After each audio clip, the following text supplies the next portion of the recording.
Mas eu queria muito saber um pouco, assim, sobre o seu processo criativo quando você escreve um texto, assim. Como que você se sente? Porque todo artista, ele é um médium e de maneira consciente ou não, né? Então, todo artista, ele tá fazendo uma canalização ali.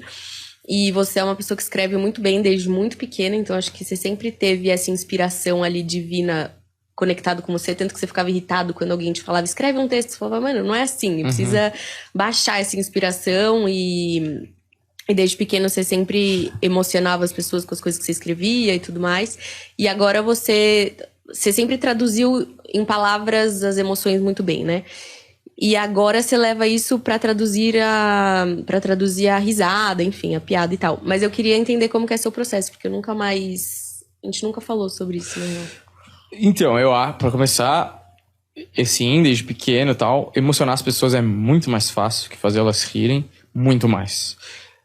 Eu acho que eu tenho essa qualidade, eu acho que, assim, a minha escrita, eu acho que ela é boa, ok, mas eu acho que a minha capacidade de traduzir sentimentos para palavras é melhor do que a própria escrita em termos técnicos, assim. Eu acho que a minha fala, a minha oralidade, ela é melhor que a minha escrita, inclusive. Agora, para criação, ela tem uma característica de inspiração, que muitas vezes eu tô vendo alguma coisa, eu tô conversando com alguém e algo surge e é maravilhoso, que já vem pronto às vezes, ou vem semi-lapidado e você fala, aqui tem alguma coisa, vamos trabalhar nisso, tem essa parte. Mas, tipo, como que é se você fosse descrever em imagem? Porque, por exemplo, tem uma mulher do Big Magic, aquele livro, ela conta várias imagens de pessoas em processo, né? Então, tipo, uma mulher tá lá sentada no campo, é como se ela visse um poema chegando, ela tem que parar na hora e escrever o poema. Ou, tipo, é uma coisa mais, tipo... Comigo acontece muito de sentir uma energia aqui e falar, mano, eu preciso pôr isso pra fora. Tipo, como que você sente Então, isso? quando é algo mais emocional, sentimental, é mais um sentimento mesmo. Por exemplo, vou dar um exemplo de quando eu era menor ou mais novo, eu era adolescente, eu acho. Que eu vi pela primeira vez aquele filme Senhor das Armas, do Nicolas Cage, no cinema. E aquilo me impactou de uma maneira absurda, assim. E você vê como o mundo era, assim, na minha visão romantizada, assim, do que o mundo deveria ser, até um pouco ingênua. Aquilo me impactou de uma maneira que eu falei, eu tô sentindo uma parada dentro de mim que é quase arrogante no sentido de eu preciso contar pro mundo que vocês estão viajando. Entendeu? Sobre o que é o filme, o base? Senhor das Armas é a história de um cara que tem ascendência ucraniana, que vive nos Estados Unidos, com o Nicolas Cage, com o Jared Leto. E as coisas vão acontecendo na vida dos caras. Os caras viram um muquifo lá, um lugar horroroso. E aí ele e o irmão compram uma Uzi de um cara lá do bairro e começam a vender arma. E eles viram traficantes de armas. E aí, como diz o nome, Senhor das Armas, ele vira um grande negociante de arma, vendendo sem escrúpulos para qualquer lado, contrabandeando armas para ditadores africanos e blá blá blá blá.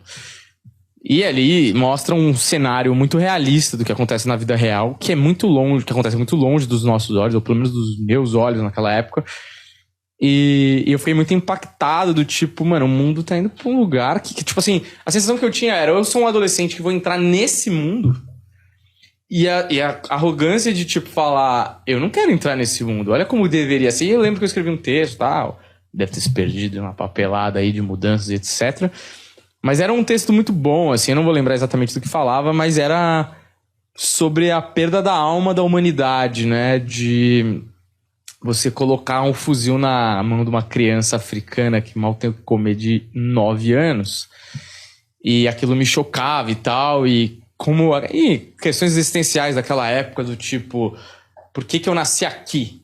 Né? Nessa família ou nesse país? Essas questões existenciais e tal. Falava sobre isso. Isso é um tipo de inspiração. A comédia, pra mim, ela vem de outros lugares. Por exemplo, quando vem assim...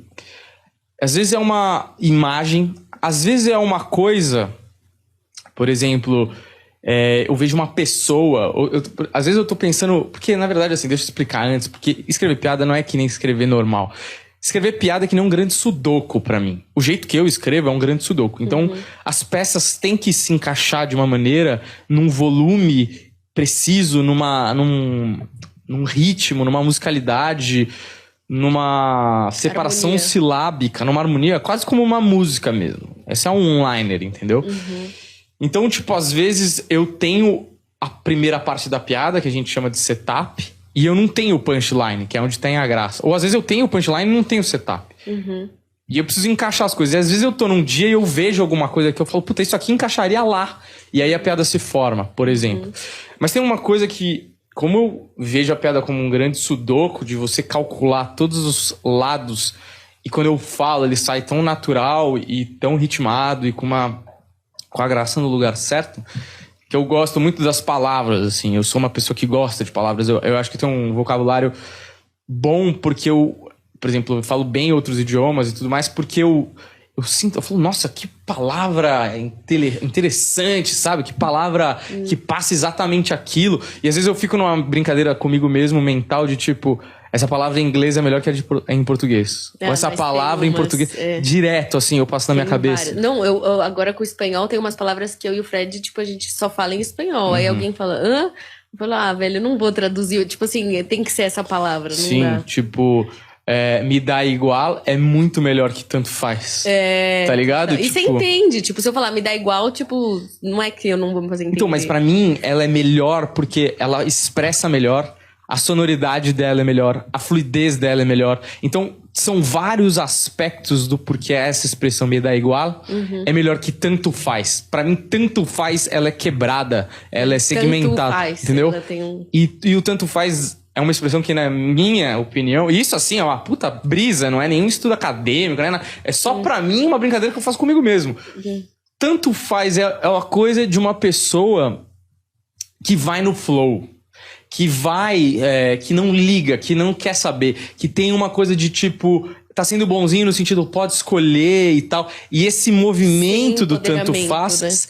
né? E o tanto faz... Parece quase que batendo na mesa. Tanto faz. E me dá igual, até o L, assim, pra mim, casa melhor. Mas enfim, o que eu quero dizer é, às vezes eu cismo com palavras. Então, por exemplo, depressão. Depressão tem uma temática, tem uma palavra, mas eu cismo que eu preciso fazer uma piada que tem a palavra depressão. É só um exemplo, mas eu cismo. E aí eu tenho que escrever, e aí eu fico escrevendo sobre isso, vários pontos de vista sobre a mesma temática. E aí quando você tá escrevendo, muitas vezes você já esbarra com alguma coisa. Tipo, você fala, putz, isso aqui é incongruente, ou isso aqui é engraçado e tal.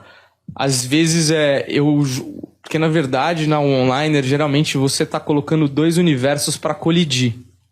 Na onliner? Um onliner é um tipo de piada, né? Que é piadas de uma linha só. Porque às vezes você tá fazendo um storytelling que conta uma história toda e as piadas são salpicadas no meio. Mas onliner é uma piada que é um texto de geralmente uma linha ou duas, assim. Geralmente eu gosto de pôr duas. Que é o jeito mais rápido de você começar e chegar na piada ou na graça o mais rápido possível. Que é o que eu gosto de escrever, que é o que dá mais trabalho. Que eu tenho uma tendência ao que dá mais trabalho. Mas assim, então é um choque entre dois mundos a piada. Então, se você falar, por exemplo, eu vou contar uma piada aqui que não vai ter graça nenhuma, mas é só pra gente entender quais são os mundos colidindo. A minha avó falou que queria fazer uma tatuagem e minha avó falou que queria fazer uma tatuagem e meu avô, né, achou uma ótima ideia. E aí ele falou pra ela... É ótimo, porque na sua idade não vai dar tempo de enjoar. São dois universos. É um universo que, quando eu falo avós, você tem um monte de preconcepções do que é um avô. Idosos perto da morte. Eu não precisei explicar isso pra você. Já tá dentro do conceito avó que todos nós temos na nossa cabeça. E o nosso cérebro funciona de uma maneira que todas as palavras e frases que a gente faz, o nosso cérebro, sem querer, ele... prevê o que você vai falar depois. Mesmo quando você não percebe. Então, se eu falo 1, 2... Você só sabe já tá no 3. Se eu falo 1, 2, abacaxi, você tá quebrando. Isso a gente chama de regra de 3 na comédia. Você tá quebrando um padrão. Quando você vê uma modelo tropeçar na passarela, é porque o seu cérebro, antes dela tropeçar, achou que ela fosse dar o próximo passo. E aí ele quebra a expectativa.